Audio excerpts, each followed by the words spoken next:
All right. I'm back. We're back. I do want to give a big thanks to Jim Sharp and James Allen for stepping in on the show last week and talking about online marketing and good ideas for all you listeners out there while my family and I were back in Madison, Wisconsin, celebrating my wife's grandmother's life at her memorial last Tuesday. God bless you, Grandma Arlene. And was back in Wisconsin for a little while. And I'm back in Arizona with this heat, and I love the heat. Grew up here. We're used to it. I got another local boy here with me. And, you know, it's a small world. It's a small town. And we're getting ready to do the show. And I say, Aaron, where'd you go to high school? And I went to Apollo. So I got a good guy on the show, Aaron Lopez, fellow Apollo alumni, Make-A-Wish guy, all the above, good dude. Welcome aboard, Aaron. Thank you so much for having me. My pleasure, man. Go Hawks. Go Hawks. I love it. We got a lot of world. Apollo listeners. Your dad was the basketball coach over there, and you know, it's fun to kind of talk about that, reminisce a little bit about the high school days and the portables or the round building, right? You know, and what it is now. So welcome aboard, Aaron. And Aaron's a special guy, and he's got a very special position, and God's blessed him with a great opportunity in his life. He's an employee, let's call it, of Make-A-Wish Foundation. He would do it without being compensated, I'm sure, but everybody needs to pay the bills. So he's been an employee for Make-A-Wish for 4 years. We're going to talk a little bit about how he got involved and what really lights his candle with Make-A-Wish. But kind of the focus of the show today, again, you guys always know about giving back to the community. That's one of my biggest things I try to do a lot of and try to motivate any of you guys out there to do. And Make-A-Wish is one that's very near and dear to my heart that I've been involved in and kind of on the sidelines of. To the local listeners who've listened to the show for a long time, last year we had my neighbor on the show, Jordan Johansson. Mm-hmm. Jordan's an awesome young boy. He's got cystic fibrosis, and he's one of my neighbors. And him and his brother, Nathan, and their mom, Shura, some really good people. And come to find out, Make-A-Wish steps up and grants a wish for Jordan. And Shura, her mom, is kind of telling me about it and all excited and trying to keep the news and that they're going to do this big release party at Applebee's to let Jordan know what's going on.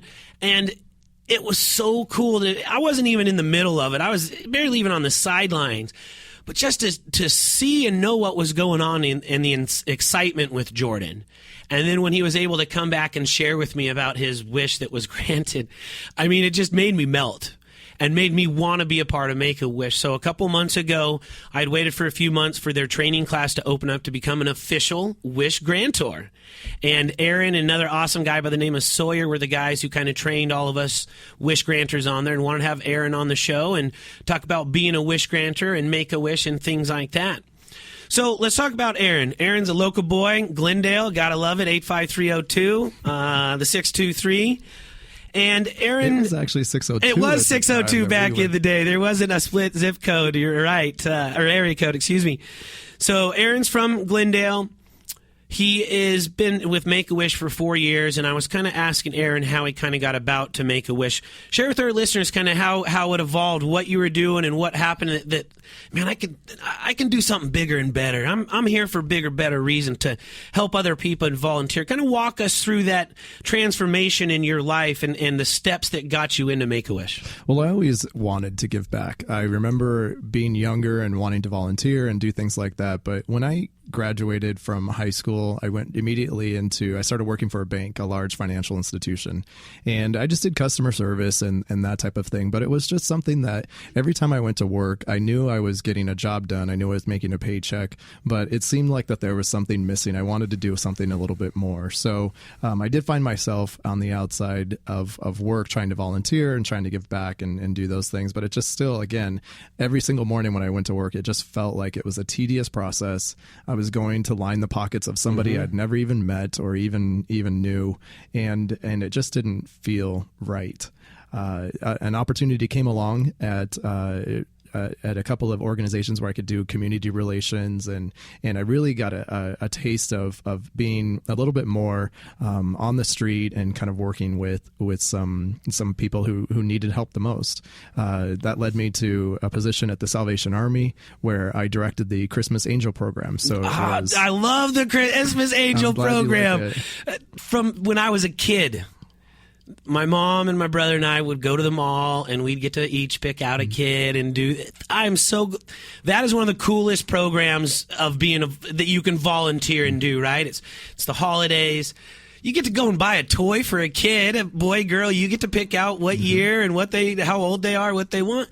And go and buy them a toy that they get to unwrap on Christmas that they would not get to unwrap if it wasn't for the Christmas Angel program. Awesome. Keep going. Right. I absolutely loved that program. It was the people that I met there, even just seeing some of the other programs that the Salvation Army provided to people who need the help the most was very inspiring to me. While I was working there, I kept looking for another position. I'd always wanted to work at Make-A-Wish. I saw the stories on the news. I saw some wishes that had happened, and I just thought, I didn't even know that was a place that people could work. I figured that it's so sought after, and the name is so big and so prestigious that I thought, I'm never going to get a job there. So I kept looking at their website.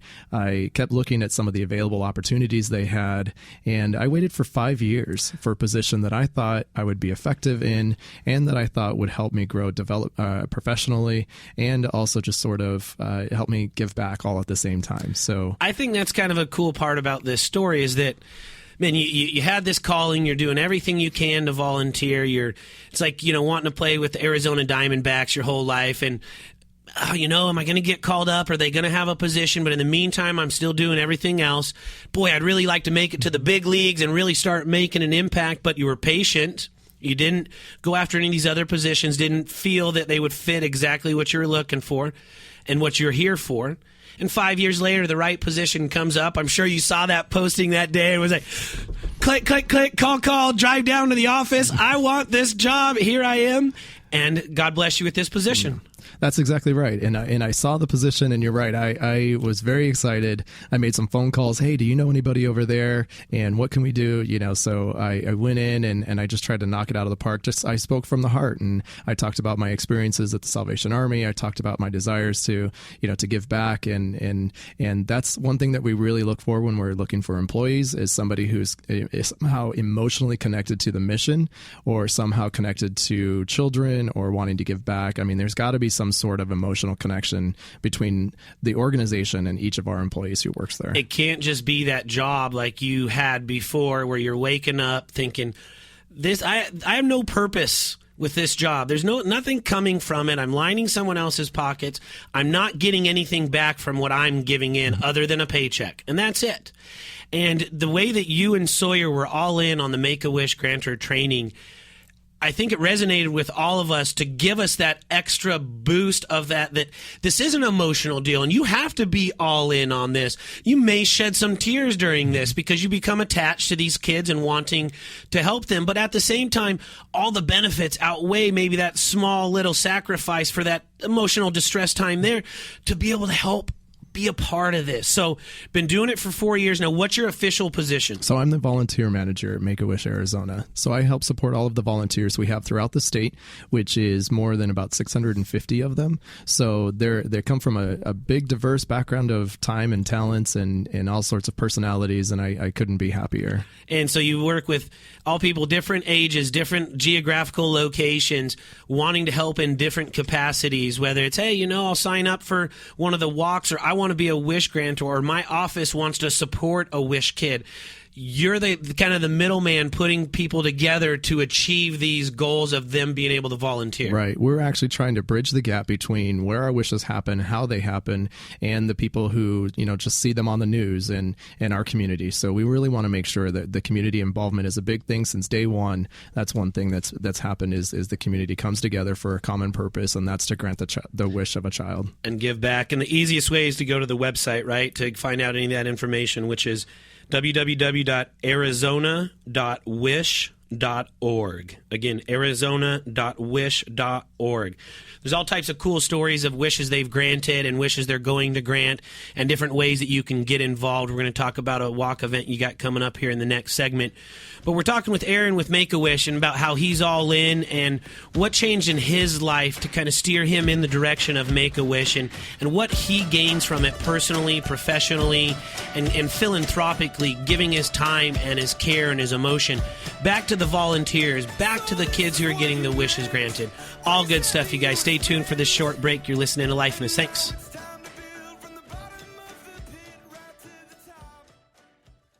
guys, I'm here with a good friend of mine, John St. George, owner of Phoenix Carpet Water Restoration, home of the Spot Crew. John, tell us a little bit about your company. Thanks, Logan. We are a locally owned carpet, tile, upholstery, and oriental rug cleaning company here in the Valley.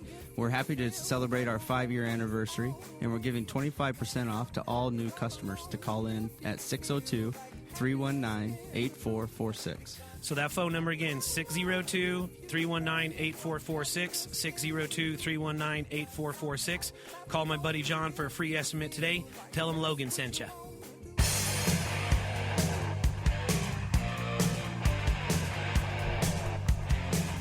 All right, and we are back, and we're back with a great show and a great guy as our guest in here today from a great organization, the Make-A-Wish Foundation. We got Aaron Lopez on here today. In the first segment, we were kind of talking about Aaron personally and his ties and I guess his movement into Make-A-Wish and what happened in his life and what his goals were to get to the position he is as the volunteer director? Manager? Yep. Let's go volunteer director, manager, the volunteer guru. He handles it all. If you want to volunteer, supporter. He's the guy. You give Aaron a call, shoot him a text or an email. He's your guy. So let's talk about Make-A-Wish in general. A lot of people don't know this. I didn't know this until I came to the Make-A-Wish Grand Tour. Make-A-Wish was born and bred right here in Arizona. That's exactly right. We were here. We started here. We are the originating chapter, the founding chapter of what you now know as the world's largest wish-granting organization. That's crazy. And it started here in Phoenix. Right. In 1980 with a young boy named Chris. He was 7 years old, and his mom, he was living with leukemia. And his mom thought, he's very sick, and I would like something to kind of raise his spirits a bit. And so she knew that he absolutely loved being a police officer. He loved this show on TV at the time in 1980 called Chips. And for your audience out there who knows what that show is, they've just dated themselves because, yes, there was a show about the California Highway Patrol. And so he really loved that. He wanted nothing more than to be a highway patrolman. So she reached out to some friends, and through the community, they were able to make that wish come true. So our own Arizona Department of Public Safety, those fellows over there at the time were just fantastic and remain big supporters today.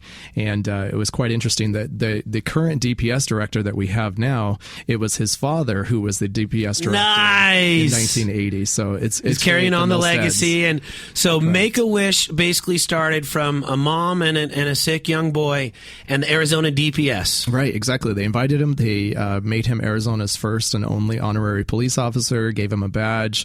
They also gave him a tour of the city in the DPS Ranger helicopter. So it was such a great experience for him. And then the next day they said, come on back and let's do this again with, an obstacle course for his motorcycle. So they had 3 seamstresses that spent the entire night making a custom uniform just for him that was exactly like the uniform that the troopers wore at the time. The picture that I've seen, he's got the flat round brimmed hat, like they wear, and the full outfit. He's got his little motorcycle and all. I mean, so if you've gotten a ticket from the Arizona DPS, that's okay. And if you get one in the future, that's okay. Also, just think of the bright side of things like we always try to do here on the show.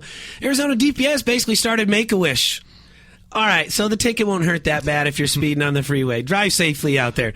So started in 1980, and we were talking about that we're coming up on the 250,000th wish nationwide that Make-A-Wish has granted since 1980. Right. So now we have 62 chapters across the United States, and then we have 38 international affiliates. So we have affiliates in Make-A-Wish, the exact same mission all over the world. So we have Make-A-Wish Pakistan, Make-A-Wish United Kingdom, New Zealand, all over the place. So it's an extraordinary organization. What's great about it is that all of the wishes, no matter where they are or what they are, they all mean something very special and unique to a child, and that's the formula. It's the community coming together to grant the child's one true wish, whatever that may be. And the focus during the Wish Grantor training was that this is not about you as a wish grantor, getting the good feeling. Sure, that's part of it. Or you maybe getting to be involved with someone meeting a celebrity or something. It is all about this kid and what their wish is. And part of the Wish Grantor training is to try to dive into that kid's life and their personality and try to extract from them what that true wish is, and that make sure that it hasn't been influenced by their parents or a sibling or something like that.